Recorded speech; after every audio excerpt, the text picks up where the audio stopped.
The night the farmer brought the mermaid to the village was the same night the first villager went missing. Everyone had seen strange things near the river before, but this was different. Kofi, the farmer, was always quiet and kept to himself. He grew cassava, maize, and yams, and nobody thought much of him. But then, one day, he returned from the river with something that made everyone talk. A creature, half human, half fish, its scales glittering under the sun, its long black hair flowing like a woman's, but its eyes cold like the deep river it came from. At first, Kofi kept it hidden, but word spread fast in our small village. We thought he would kill it, like you would a wild animal, for the river was sacred and nothing that came from it was ever meant to live on land. But days passed, and he didn't. He kept her locked in his heart, but something strange happened. Instead of harming her, he began spending more time by her side. The look in his eyes changed. The way he spoke about the creature changed. He began to call her Ajoli. It wasn't long before the rumors started. Kofi, the quiet farmer, had fallen in love with the river creature. People started avoiding him. They said his crops would spoil, that he'd been cursed by the river spirits for keeping her. The village elders warned him to send her back to the water. But Kofi refused. She's no danger, he would say. Ajoli has no wish to harm anyone. But then came the disappearances. First, it was Omar's son, a young boy who played too close to the river. Then, old Mensa, who was always the last to leave the fields at dusk. And as each person vanished, the village's whispers turned to screams. They said it was the mermaid, calling the spirits of the dead, luring people away with her haunting songs. They begged Kofi to return her, to let her go before it was too late. But he wouldn't. He built a life with her. He built a fence around his land, kept to himself, and turned away from the people who once welcomed him. Some said she had bewitched him, others believed he had truly fallen for her strange beauty, but it didn't matter. The village had turned on him. One night, they came with fire. Men from the village, carrying torches, gathered outside his hut.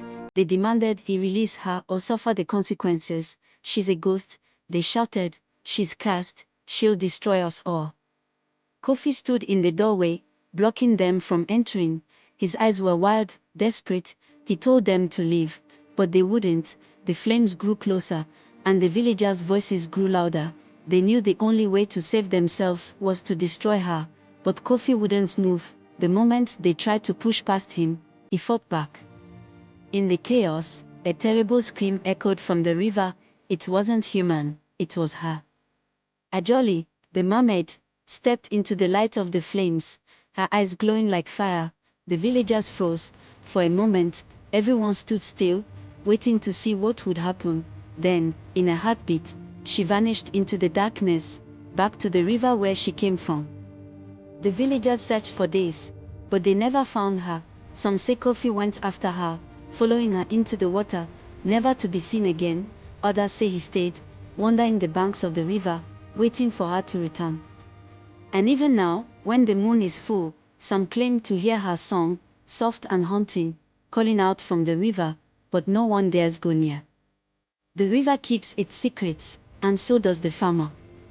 Some villagers claim that after Kofi vanished, strange things started happening near the river.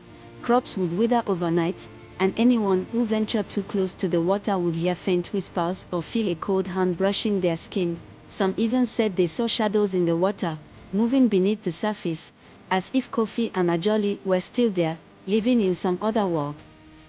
The village elders, who once spoke with certainty, were now on shore. They offered sacrifices to the river spirits, hoping to calm whatever forces Kofi had awakened, but it never seemed to be enough. The disappearances stopped, but fear lingered in the air, heavy like the mist that now rose from the river every morning. As the years passed, people moved further away from the riverbanks, afraid of what lay beneath the waters. The village, once full of life, grew quieter. Families left, seeking safer lands. Those who stayed never spoke of Kofi or the mermaid, as if the silence could protect them from the curse that hung over their heads. But the story of Kofi and Ajoli never truly died. It became one of those tales whispered around the fire on cold nights, passed down from one generation to the next. The story changed over time. Some said Kofi had been a fool, Others believed he was a victim of love more powerful than anything human. Yet, deep down, the villagers knew one thing for sure: the river was never just a river, it held more than water. It held secrets, love, and death. And some believed, if you listened closely enough on a quiet night, you could still hear Kofi calling Ajoli's name. Years later, a new generation of villagers had grown up, most of them only hearing faint stories about Kofi and the mermaid. A young man named Kwame, curious and bold, decided to challenge the legend. He was tired of the fear that kept people away from the river, and he didn't believe in curses. One evening, under a bright moon, Kwame went down to the river alone. He stood by the water's edge, calling out, "Kofi, Ajoli, if you are here, show yourselves." At first, nothing happened.